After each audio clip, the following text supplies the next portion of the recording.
So financial management for me and you is I'm planning for my retirement, the raining days.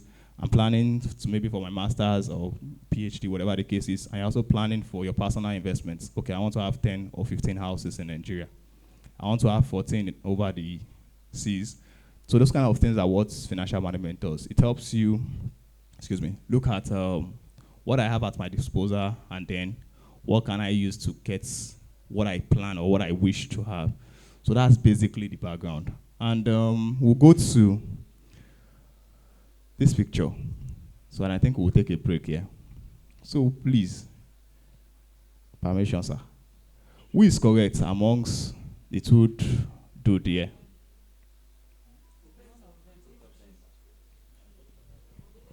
That we would largely agree that they are both correct. Whoever says it's 6 is correct. Whoever says it's 9 is also correct. So depending on the perspective or the lens you are looking at it, the two guys are very correct. This leads us to the start of this series, which is No One is Crazy. So just help me look for a place in your brain. Keep that picture there so that you can come back to it. So when I say no one is crazy, it simply means this. And this is what Morgan Housel has to say in his book. It says your personal experiences with money makes up maybe 0 point, multiple zeros of 1% of what happened in the world, but maybe 80% of how you think the world works. So what is he trying to say here? My experience with money, or the way I deal with money, to me is like it makes a bigger portion of the way I see world compared to when I now bring my own experience into the general population. It might not make sense to you. So a case in point that I tried to do was this, before we even go further. So I'm going to be playing around a bit. Pastor AY is here, and Pastor Femi Fatoba is here too. So I'm owing Pastor AY a million naira. Like, Mojek will say 1 million to Pastor AY. So Pastor Femi, being our mutual friend, he understood that, oh, Lekan is in debt to this person for a million naira. He then decided to help my life. He gave me 500,000. What would be your advice to me? I should pay Pastor AY. We all agree that that should be what I should do. But you now found out that 500,000, Ayolam Lekan David Adebanjo, gave it to my babe. So what would be your reaction to me? Okay, so the person that holds the money says, oh, slap. You feel like I love my babe too much and I give it to her. So who else has a different perspective to the way I've spent this money? Nobody. So if I now introduce a different thing to say, okay, the reason why I give the babe is because she's into maybe buying and selling. She has her goods to clear. And that 500K is just, there are 2 days afterwards. For her to clear the goods, in 2 days, give me, for argument's sake, a 2 million naira, which will offset the bill I have to him. What would you say I've done? The best decision. But because you were not aware of that particular reason, you then decided I was a very foolish person to have given the babe. So it drives down the points in the next slide, which says, every decision people make with money is justified by taking the information they have at the moment, plugging it into their unique mental model of how the world works. But mind you again, this last statement, it says there can be misinformation, misinterpretation, or misalignment. Yeah. So it means when you were not aware of the backstory of why I've given the babe the money, you all felt this guy is out of his mind. I think when I was running I'd like the dress rehearsal with a friend, what the person said was, you should actually just be cute. Like, how would you, in your reasonable sense, give, the way I even said it was because I used the word babe. If I said I give a guy the money, most of us would have not really counted it as something bad. Just, okay, there might be a reason.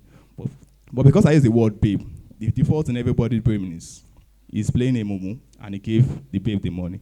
So we need to get to a point where we know that whatever we spend our money with, or whatever people spend their finance on, it makes sense to them at that point. Or there's a reason, or there's a story they tell themselves that even convince them. Look at another scenario. Have you ever been to the market before? You bought something. At the point of buying, it's made all the reasonable sense to you in the world. Like, let's even put it in context. I got a clothes for, let's say, for 5K. To you, that's the best price you've gotten. But when you get home, to you, it's still fine. Maybe for me, someone like my mom or my elder sister, because I believe they negotiate more than I do. So when my mom sees it and say, Lekan, and I'm like, oh, it's 5K. By default, you would want to even reduce the price so that you say, okay, it's 4K. There are two statements you're expecting. If she says, 4K, won't buy.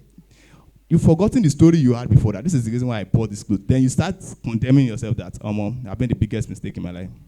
But if she flips the statement and say, wow, 4K, it should have been a 7K.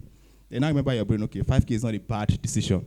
So the way we run our life or the way we run through our finances, there are stories we tell ourselves that we try to convince ourselves that, okay, what I've done at this point is the best decision, which leads us to this second destination, which is for every financial decision someone makes sense to them in that moment and checks the boxes they need to check.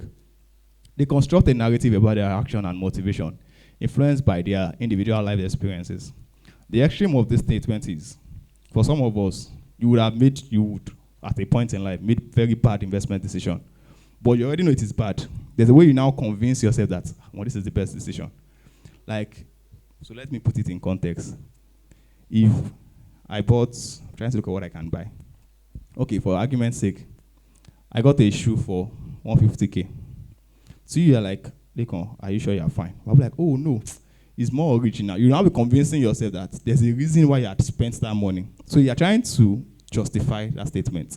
Mind you, recall the first picture we had, different perspective. They are both correct. No one is crazy when it comes to finances.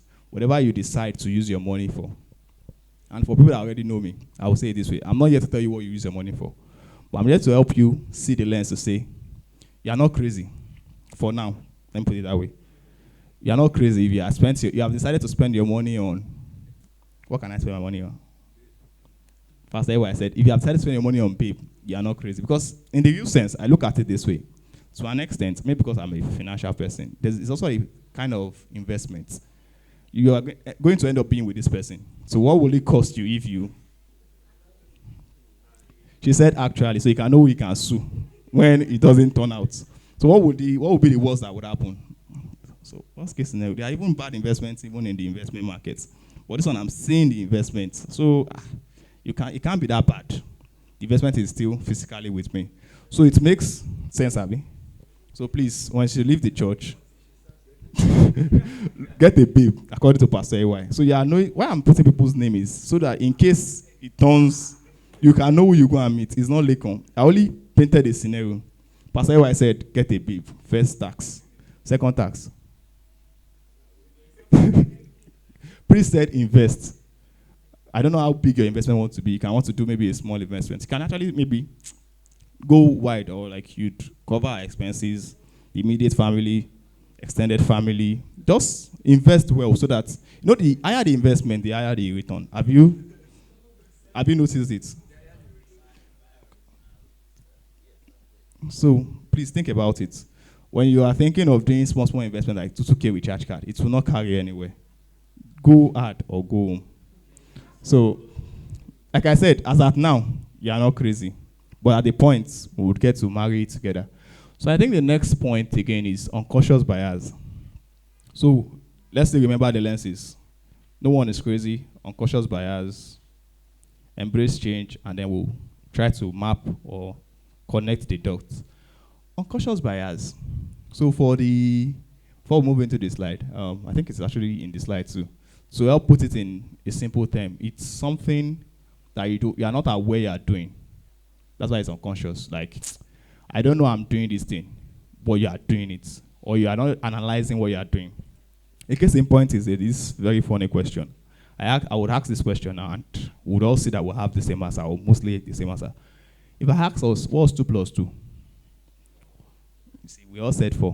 But what if I said you are wrong? Okay, that will be the question. The reason why you said 2 plus 2 is 4 is because we believed it's all in base 10. Because these numbers are in bases. In base. Or should bases are base? In base, yeah.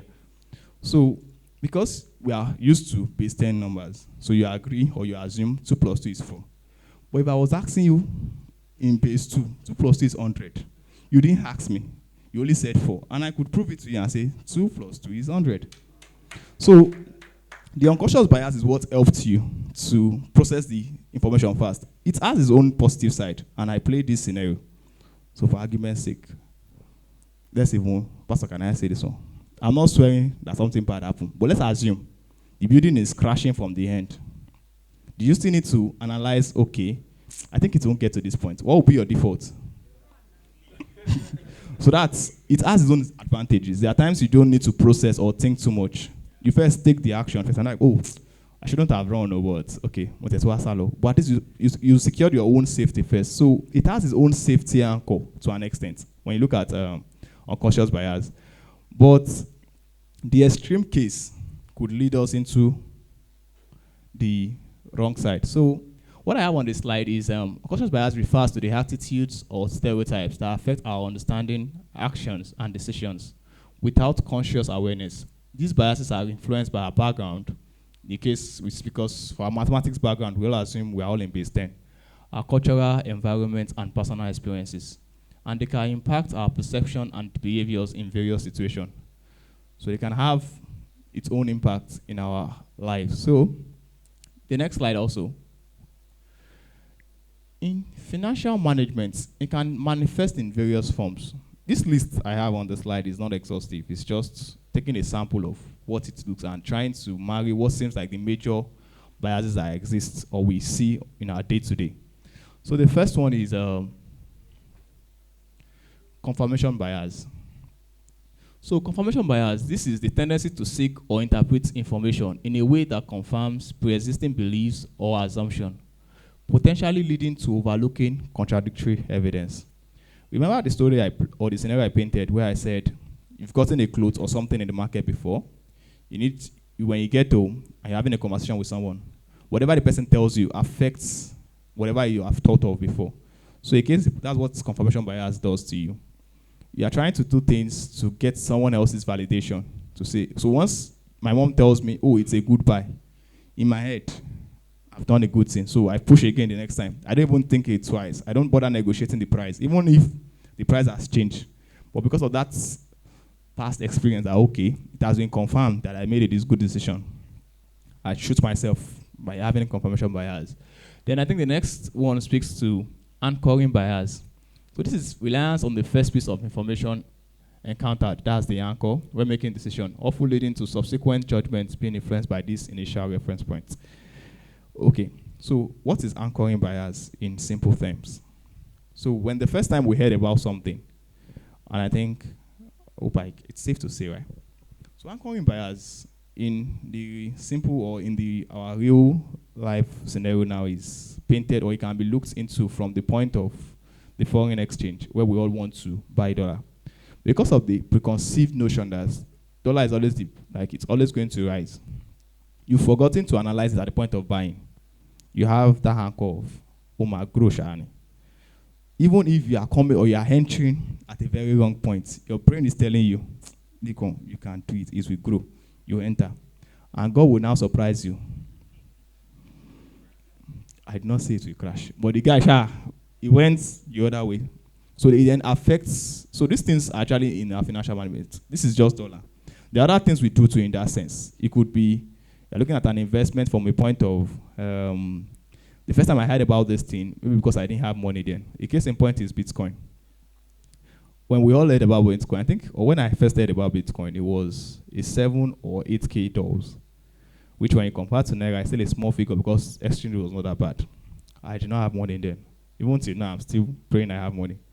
But when I wanted to jump in, or when I had the funds to jump in, that guy, I don't know if it was after my life, it was times 2.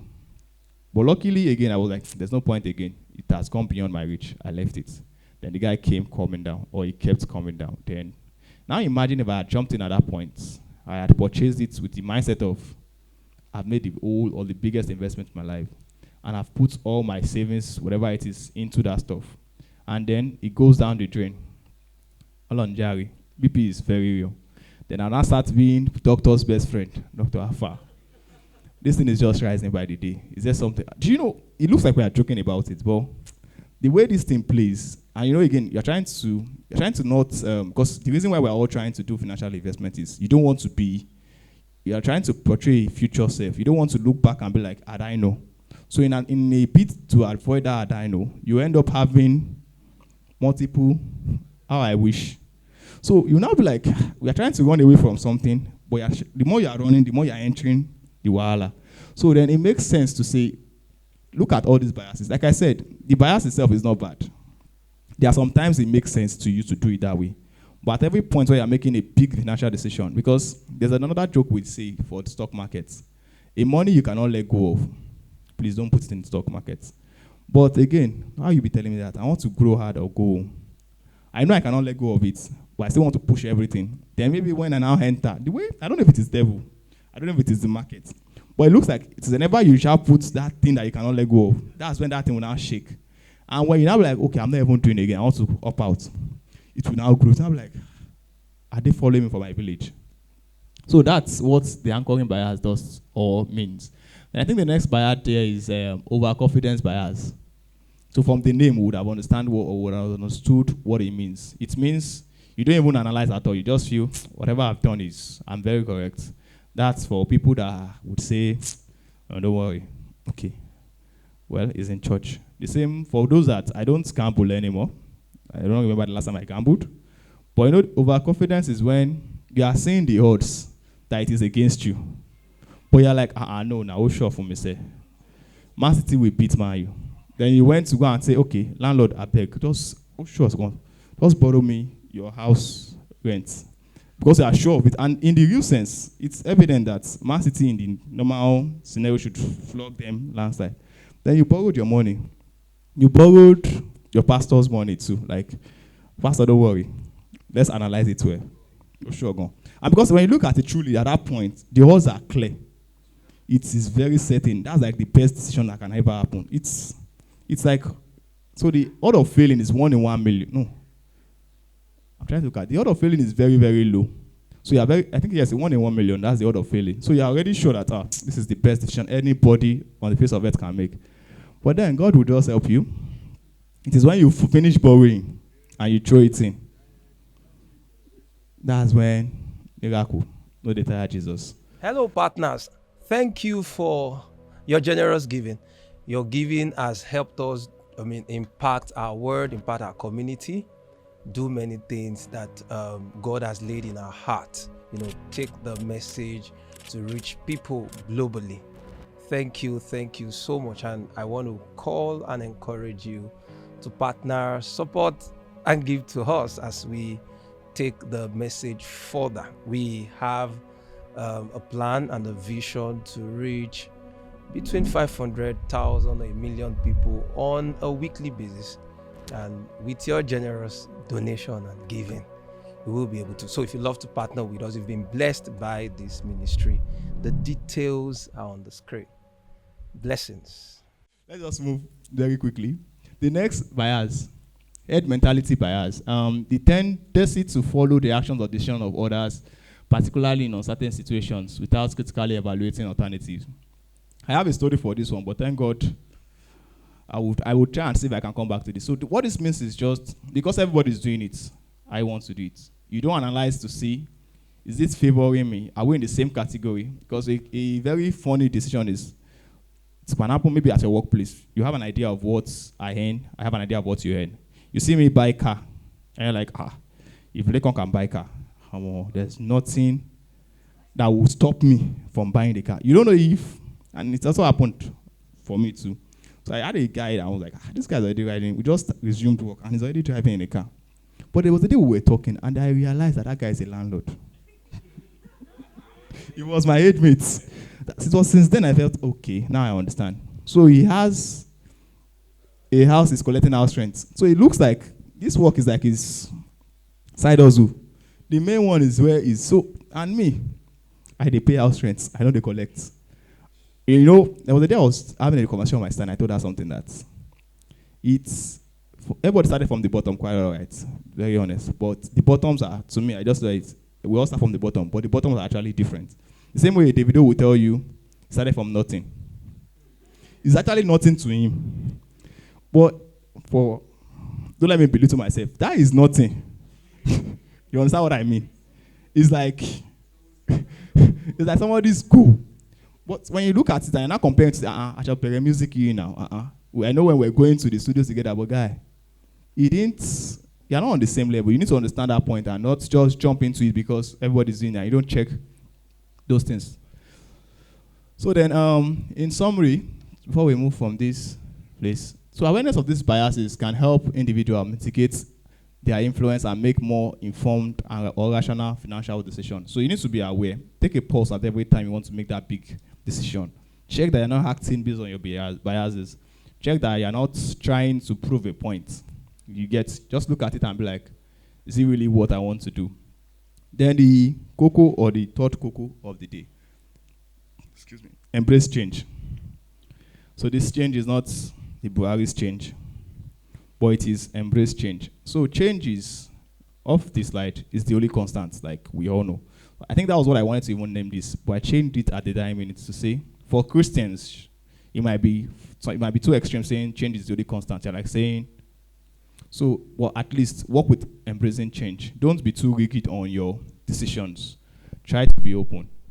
Then I think I explained that to say, so long-term financial planning is good. It's very beautiful. Plan for 20 years, for 50 years, for whatever years. But there's a caveat. Things change.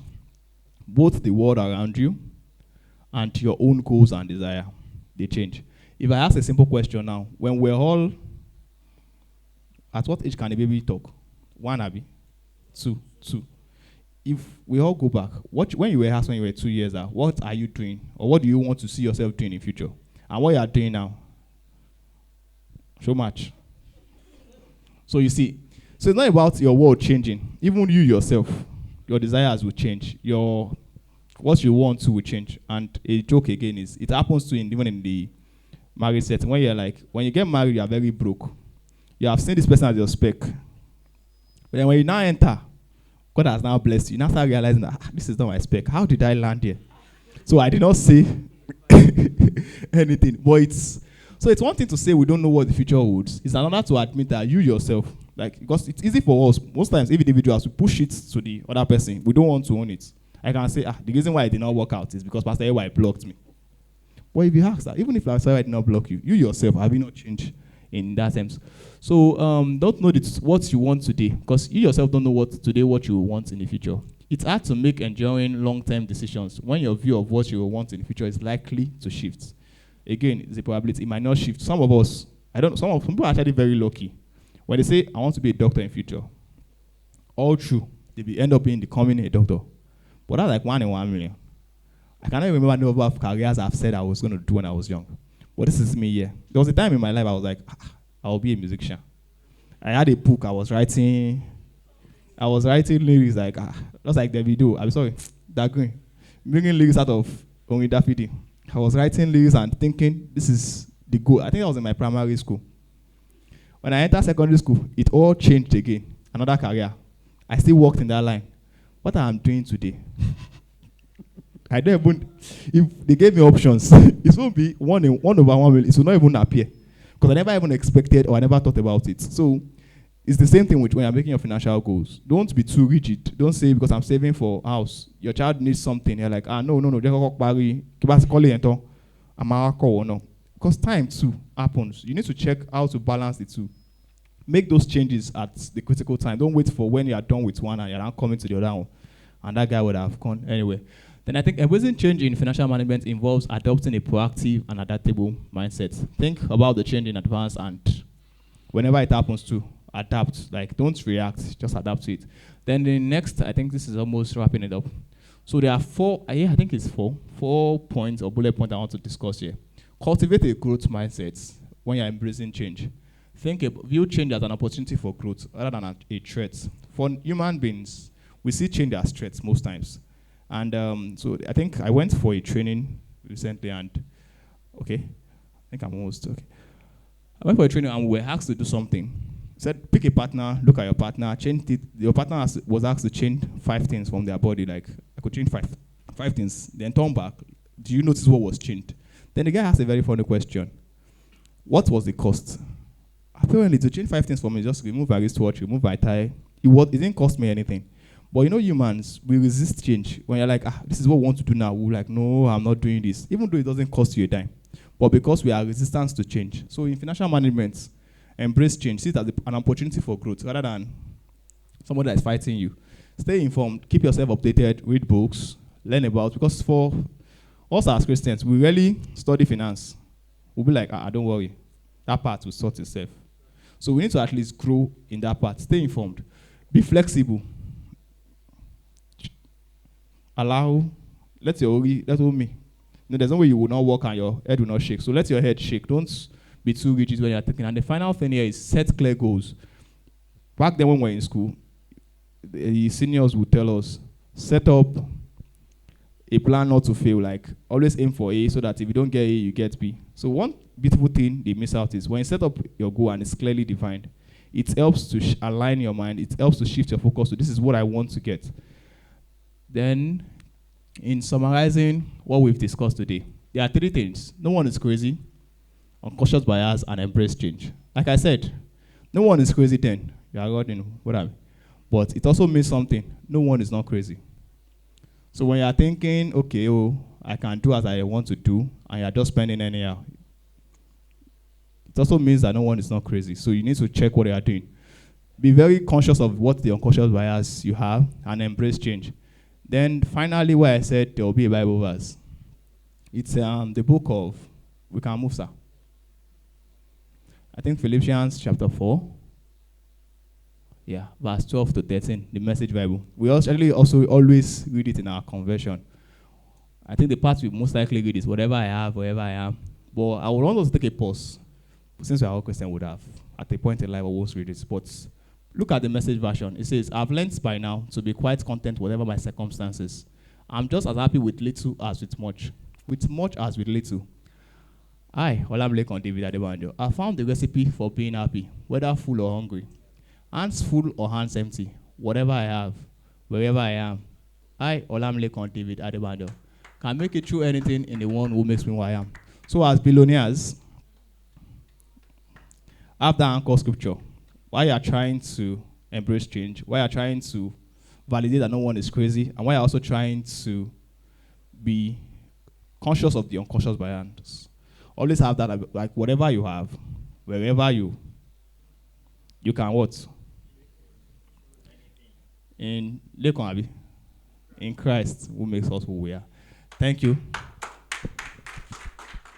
Thank you for being part of our YouTube channel. I hope you were blessed by that powerful teaching. I want you to stay connected to us by following us on all our social media platforms. The details are there.